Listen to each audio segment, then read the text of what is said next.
Hi, this is J.R. Fibonacci, and this is an introduction to my perspective on health. And it's not just about health. It's a system of organizing thought. It's a system of focusing. So we could apply this system to other things like time management or investments or relationships, communication, any number of things. What we're going to apply it to today is health. And the reason we're going to start with health is because, number one, health's an important issue. Number two, a lot of these other issues can be informed by what's really obvious with regard to health, much simpler to recognize with regard to health. And as we start to ground ourselves in these principles, then we can apply them to other areas of our lives. So, to me, health is a core point of reference. Not everybody is going to be interested in time management, for instance, but probably everybody's going to be interested in health. Not everybody's going to be interested in how to start your own business or how to invest money safely and wisely and profitably. But most everyone will be interested in altering our perspective on health. So there's some mainstream common ways of thinking, and we're going to address those at least briefly and contrast them with the alternative that I favor. So there's things to avoid and things to favor. We're going to start with that. Just very simple contrasts that we'll set up. Things to avoid, I have in red here, kind of like a red traffic light, and things to favor, I have in green, kind of like a green traffic light. So amongst the things to avoid, we'll start with those, because if there's, it's like, let me give a little background. If we're approaching a traffic intersection and we see that the light's green, but there's a fire engine going through and there's a siren, you don't proceed just because there's a green light. You take that information and go, okay, there's a very serious issue of this. There's a funeral procession, or there's a bunch of big, huge fire trucks racing through the intersection. Well, then you don't go through it. We want to be attentive to a principle of conservatism, where avoiding huge losses and huge risks is generally going to be more important than what are the right things to do. What are the things to favor? When to proceed. We need to know, if we're going to explore when to proceed, we need to know when not to proceed. When is there a contraindication, as a physician might say? When is there an indication that we might want to not do something? That's what contraindication means. So, things to avoid. First, fixating on a single source for information, guidance, or expertise. That would include me. Don't fixate on getting information just from me, or just from any particular place, any particular language. Nowadays, with the internet, we can get resources that we can translate from other languages. There is no limit to why. There's no specific fixation that we need to fixate on. So I want to actually be aware of the tendency that many people have of fixating on a particular source of information. Typical examples would be the Food and Drug Administration, or FDA. Anything they approve, good. Anything they don't approve, well, they haven't approved it yet, so based on conservatism, people might say, well, let's not do that. That's understandable, right? Most of us have had that perspective where anything the FDA approved, we think of as reliable and safe, and anything they don't approve, we might have some skepticism toward it automatically. Well, that's understandable. However, we could also go to other organizations, other sources of information, guidance, and expertise. AMA is American Medical Association, AHA, American Heart Association, ADA, American Disabilities Act, or American Diabetes Association, I believe. The Mayo Clinic, a very famous chain of hospitals. One kosher authority. We wouldn't want to necessarily focus on just one kosher authority. That is, if you're adhering to Jewish tradition and there are 5 different authorities on what is kosher and what is not. If they all agree on a subject, cool. But if there's one that's most familiar to us that has a particular perspective, and they haven't updated it for 26 years or 2,000 years, and here's 3, 4 other kosher authorities who generally agree and have the same general perspective, but they've actually done some research on a particular issue and reached a different conclusion. We don't want to reject those just because they're not the one most familiar to us. So we want to be open to a degree of input from unfamiliar resources or unfamiliar sources, unfamiliar authorities. My interest is I'm going to present something so clear and so coherent that you're going to be really well grounded and you wouldn't be confused by several sources. If several sources come to you on TV ads or whatever, magazine ads, whatever it may be, you're going to be able to quickly sort through these in terms of what's valuable to you and what isn't, if any of them are valuable. A lot of times the ads you'll find in mainstream advertisements are not going to be of great value to you. But you never know. I've found a lot of amazing information through the internet, and a lot of it wasn't really through advertisements, but it was through promotional content. A book, a talk like this, whatever. I'm promoting something. In this case, I'm more promoting people being exposed to my perspective and then being interested in further interaction with me. But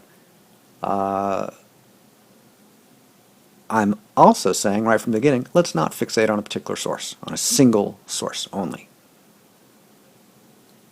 Not just one doctor. You can have respect for a doctor. It could be Dr. Dean Ornish, Dr. Andrew Weil, Dr. Gabriel Cousins, Dr. Weston A. Price. We can respect an authority or a resource, see that person as a resource. But we don't have to fixate on them. Many people I know get, they have a background of paranoia or panic, and then they fixate on a particular source, and they want to stick with that one. Again, very understandable, gives them a sense of security or comfort. However, it tends to dramatically limit their results, reduce their effectiveness, their actual health in this case, as we're talking about health. So now over to the right side in the green, things to favor. Using actual results as the measure of value. Not just how familiar we are with some source, whether we used it before or not. What about the results? Are their results dramatically better, moderately better, the same, not as good?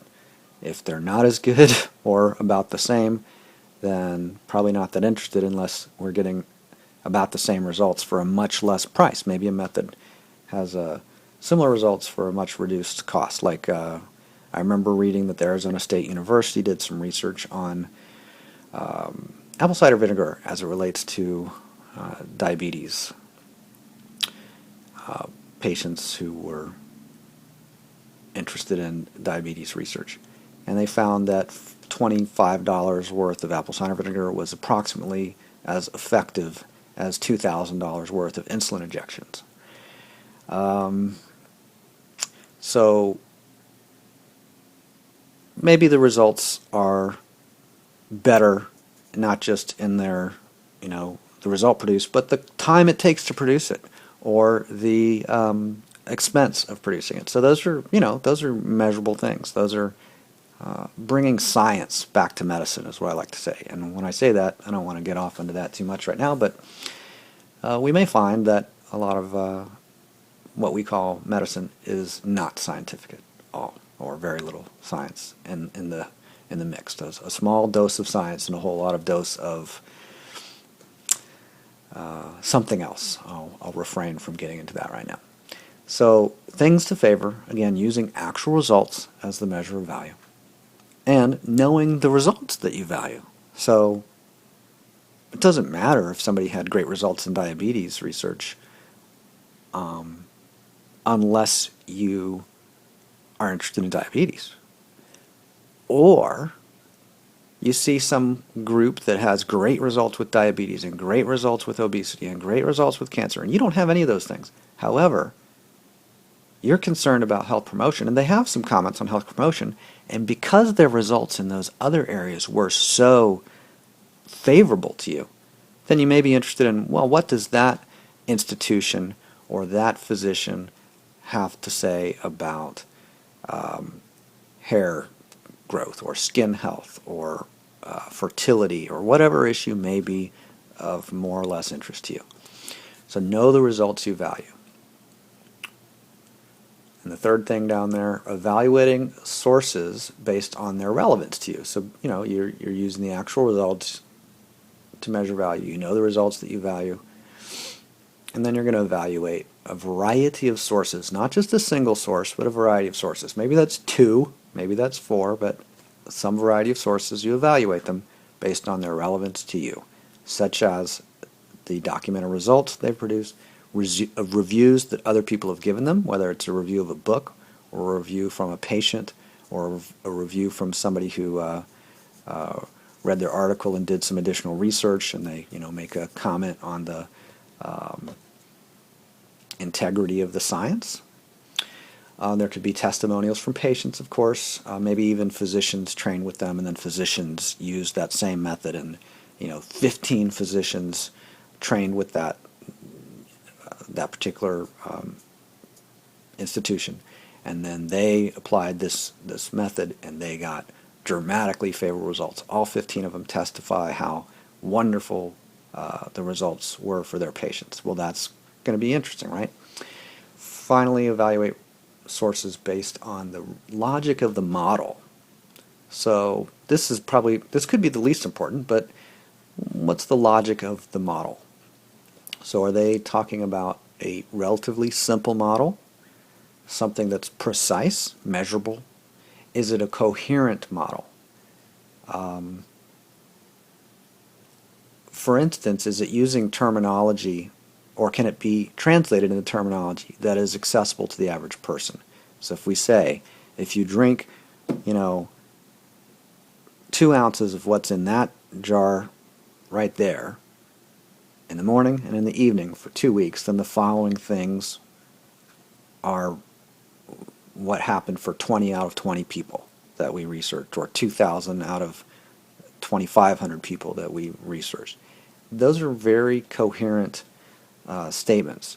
A lot of what passes for medicine these days isn't especially coherent. There is a lot of room for controversy. However, because of the complexity and because of the language, and because of this kind of specialized language, it's not necessarily easy for a person to evaluate it. Can you evaluate it? Can your physician understand what, can they read that 4 paragraphs of that article and understand it? If not, that doesn't mean it isn't worthwhile, but it may be that that particular article is not one to use as a guideline if your physician can't even understand it. So if your physician is using it as a guideline and can't explain it to you, and you speak the same language as them, that might be a cause for some conservatism. Finally, the logic of the model, is it effective? Meaning, is it really, what I mean is it reliable? So is it effective consistently? Not just is it more effective than a placebo, is it extremely effective? So when we have 99 out of 100 cases produce progress, then we know we've got a really precise model that's really getting into the mechanisms of how to produce results. If we're getting, in 16% of the cases, really good results, that's notable. But that's not a complete model. That's definitely a model that's got some refining to do. So those are things to avoid and things to favor, and we're going to stick with this basic idea of things to avoid and things to favor, but we're going to vary our focus. Things to avoid: fixating on a single issue, or fixating on a single source, or single issue, single diagnostic label, or single method. In other words, fixating is basically a thing to avoid. So fixating on a single issue would be my weight. Could be a single issue that someone could fixate on. A single diagnostic label, of course, would be something like obesity or whatever diagnosis, or a single method. So somebody, I'm not saying you wouldn't be committed to a single method and try it and go through, a treatment protocol and don't try anything else until you complete that protocol. If you've made that commitment, that's not a fixation. But if there's a fixation on a single method, that means excluding information about other methods, excluding openness to other methods. I just want to, if someone's fixating, they just want to stick to that method. They want to find things that support that method, and they may want to,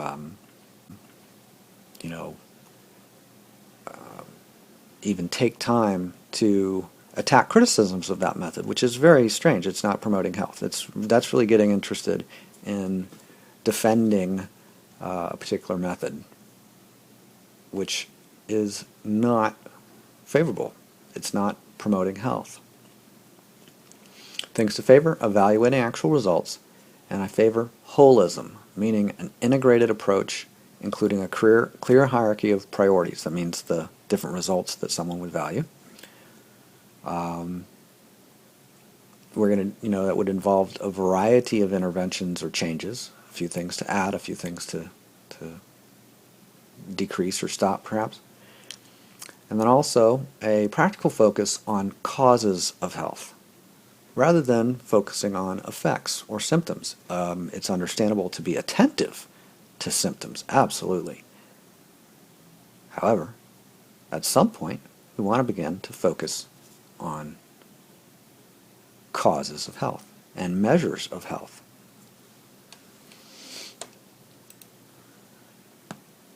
All right. Next, we'll look at this whole general category of things to avoid of what I'm calling paranoid fixation. So I've used the term fixation before, but now I'm bringing up the phrase paranoid fixation. What's going on with all that fixation on a single authority, a single method, a single diagnostic label? Well, that's what I'm calling paranoia. And when I say things to avoid, I mean things to be aware of, alert to, and then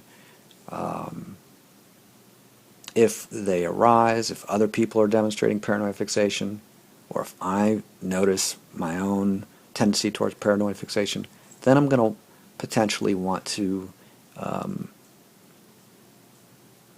seek another resource who can bring a commitment to adaptation. Over on the right of the slide, commitment to adaptation. So maybe I am aware I have had a paranoid fixation. I don't want to get off a certain medication that I've been on, for instance. Okay, this is I'm saying these are things to avoid in the sense of things to explore never doing, and if they arise, to stop doing them. Not just to stop doing them without any additional new actions. We can avoid paranoid fixation and commit to adapt, and find others who are committed to supporting us in adapting. If that includes large or small financial compensations and payments to them, so be it. If I have an observation that I've been paranoid about something and fixated about something, then I am going to be motivated to find other people who can assist me in adapting. Groups, individuals, programs, resources, books, videos, whatever it may be. I want to get related to how can I adapt. So the paranoid fixation is a good thing to notice. It's just not necessarily an effective thing to practice relative to adapting. So back to the left side of the paranoid fixation list, we've got fixating on a familiar or popular method, could be also a familiar or popular institution or resource. There would also be a panic series of extreme interventions, so really big things like I had this kind of surgery, then I took that kind of medicine, and I knew it was going to cause these side effects, so I took these medications, and then I had to go to the hospital. I didn't have surgery, but they did this huge round of antibiotics, and then 2 years later, I was in the hospital for an even worse thing of a similar, you know, situation, right? So a panicked series of extreme interventions. That's why, I guess you'd say that's why somebody would have a paranoid fixation. They're doing the best they can. They're operating based on whatever information is available to them. But they're operating from a terrified mode, the terrified suppression of symptoms. They're scared. They're having severe symptoms arise, and they're terrified. So they may have a paranoid fixation on what's familiar to them.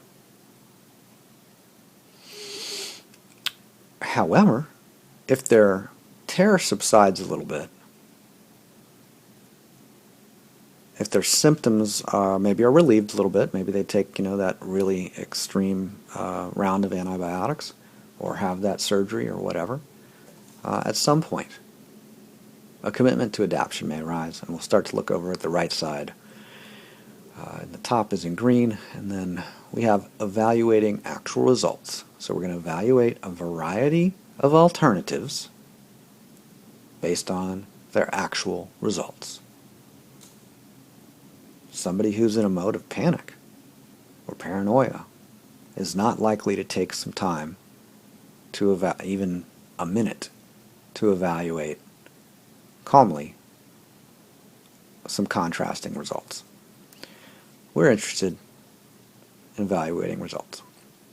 We're interested in a clear hierarchy of priorities. Priorities of results as well as priorities of actions, things to do or even things to avoid. That could be part of the priority. So we want a clear hierarchy of priorities. Doesn't mean we can't change the priorities over time. Hey, you get pregnant. Hey, you deliver a baby. You're lactating.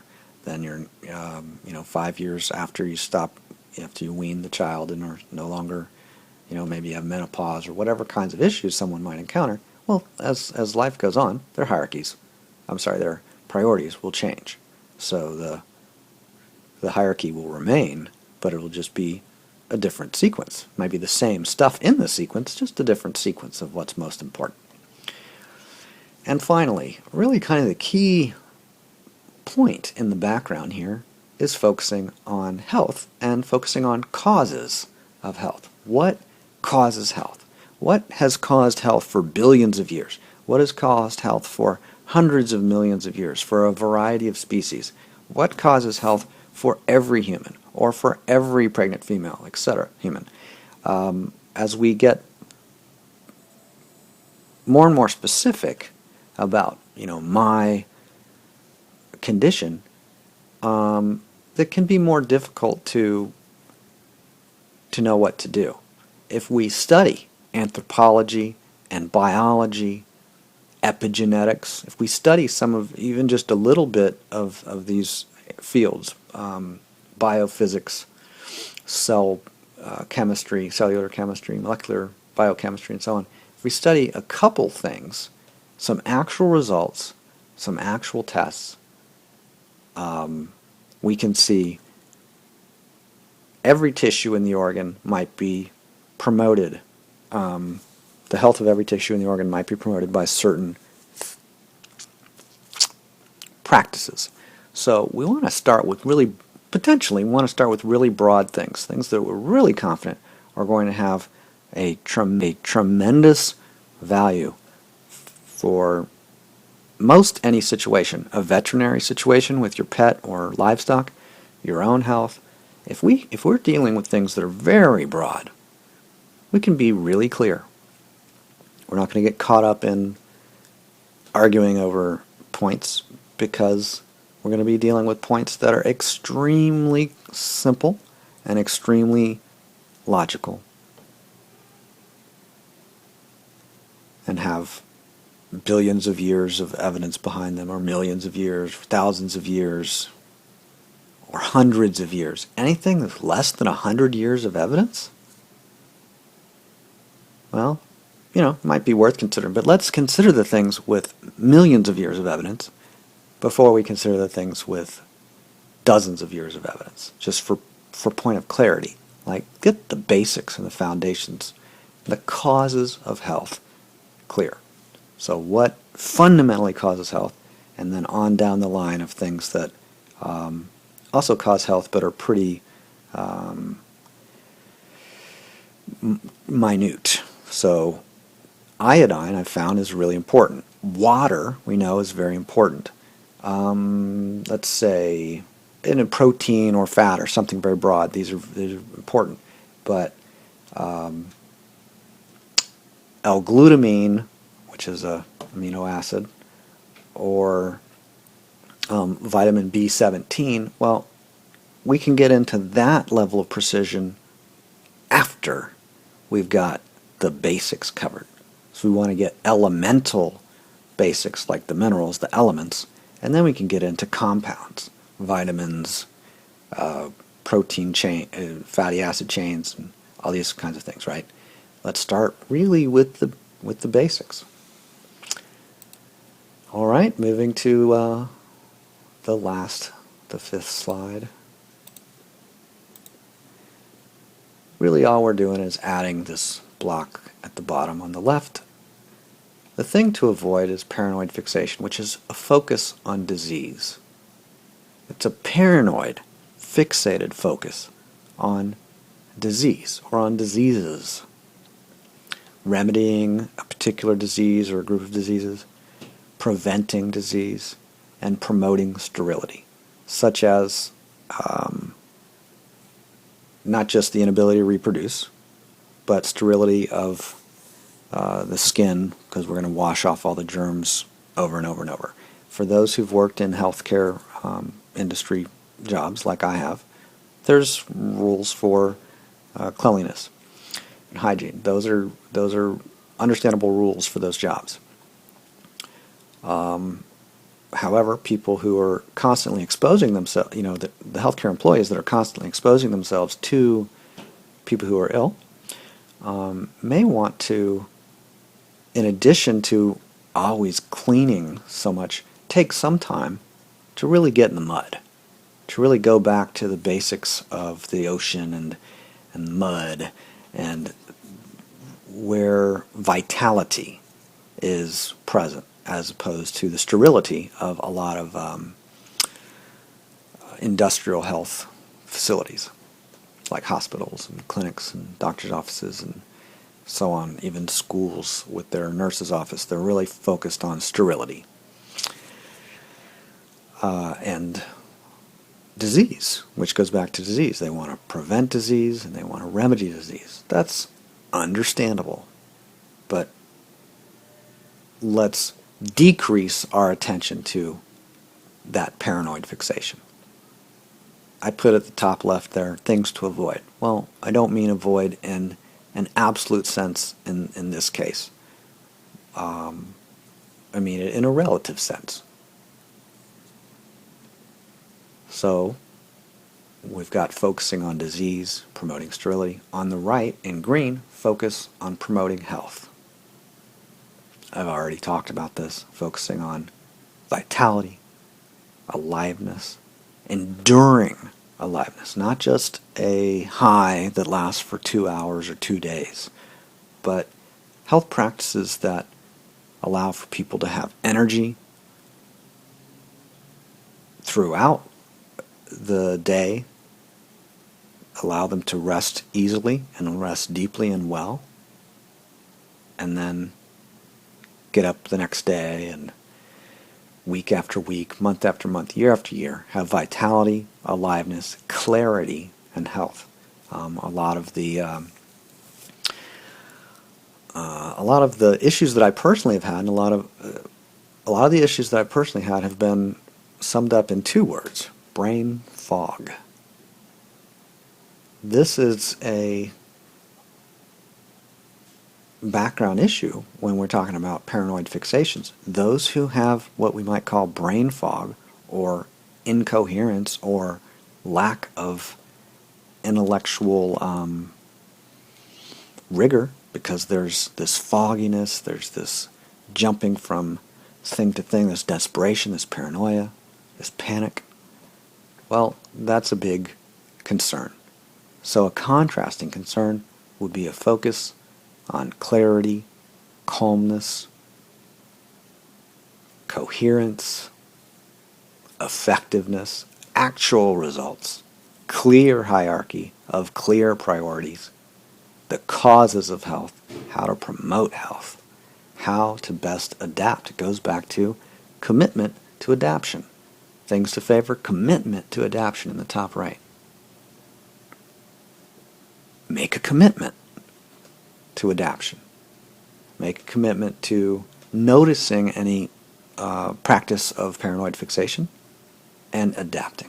If it's adaptive to have a paranoid fixation about something, great, keep it, if that's your choice.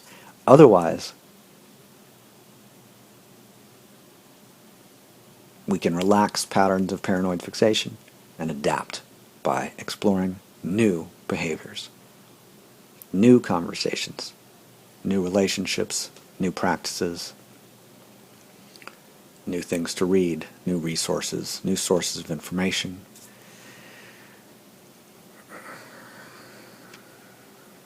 New results, meaning results that are new to us. So it may be results that have been documented for thousands of years or millions of years in the fossil record. It's very clearly shown. However, if those results are new to us and favorable to us, then we may find that by studying biology and biophysics of all species, not just human species, we can be really well grounded in the importance of things like the ocean as it relates to evolution of life on this planet. The ocean, the ancient ocean for billions of years where all life on this planet was. No life on land, best of my knowledge, no life on my land for billions of years. Oceans was where life was at. Lots of minerals in the ocean.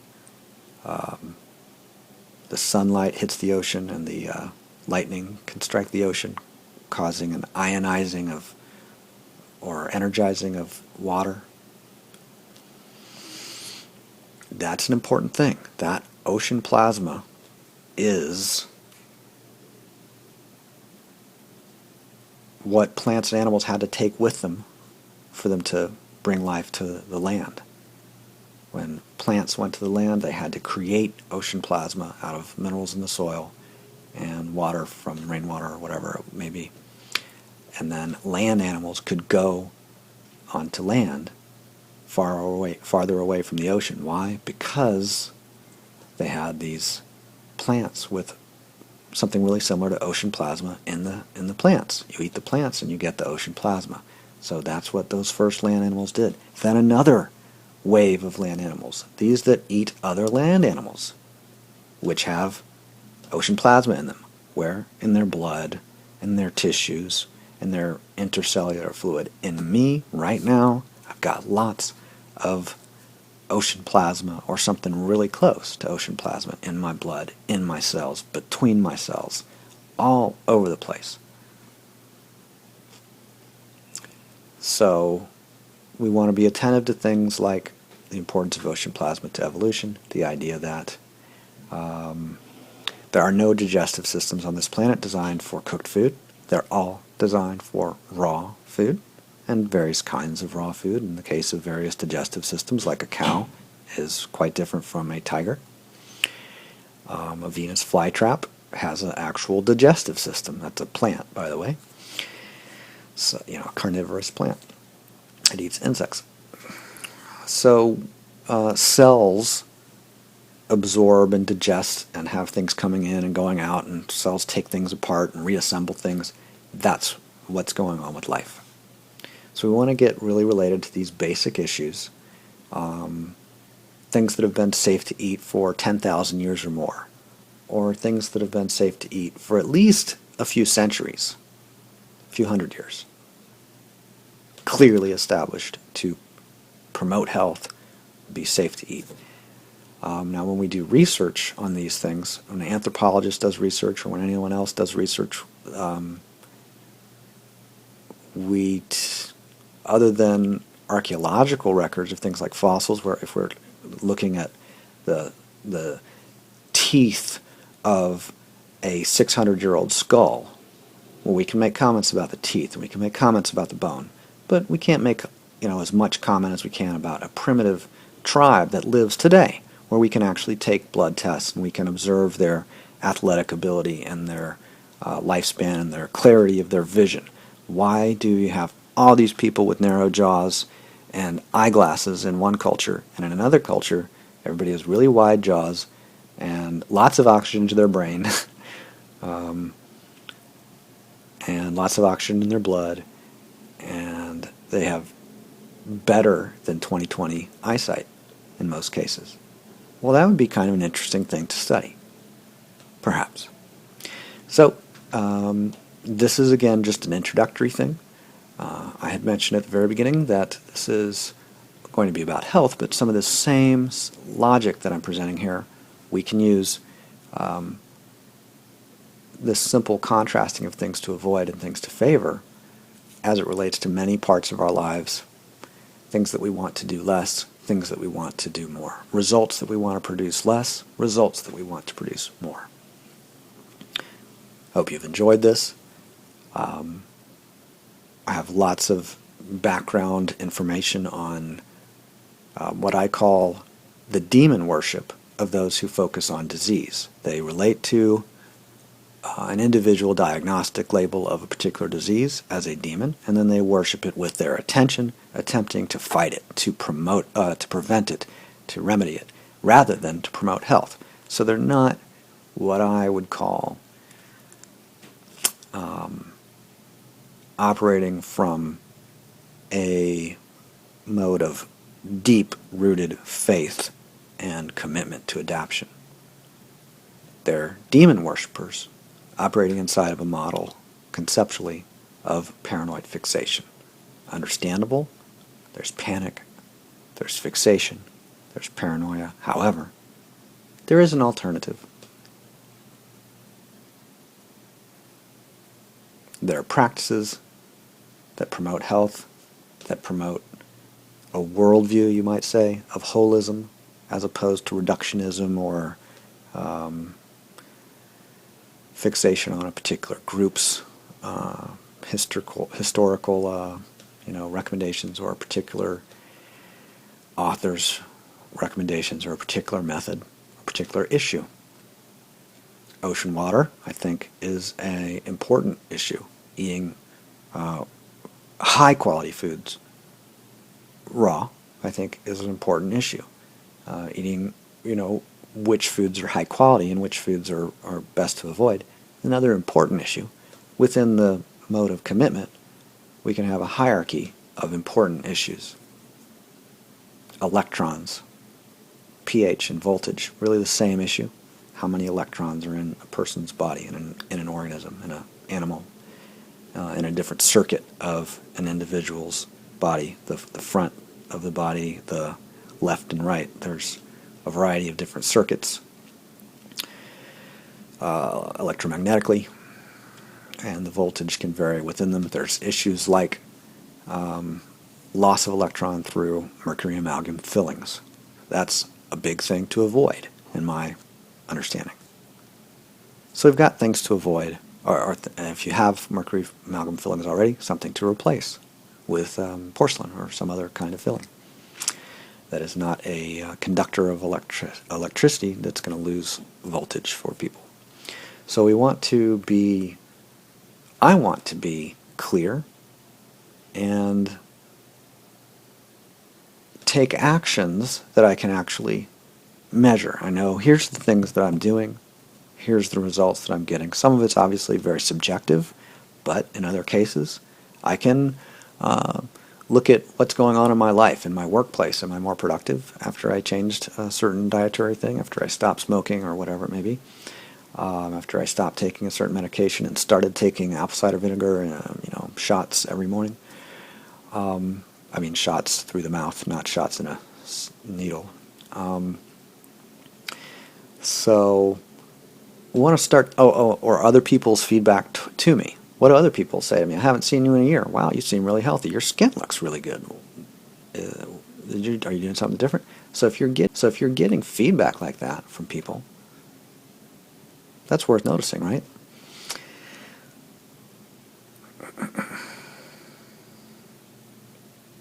Those are objective points of feedback. We can measure things. We can measure our weight.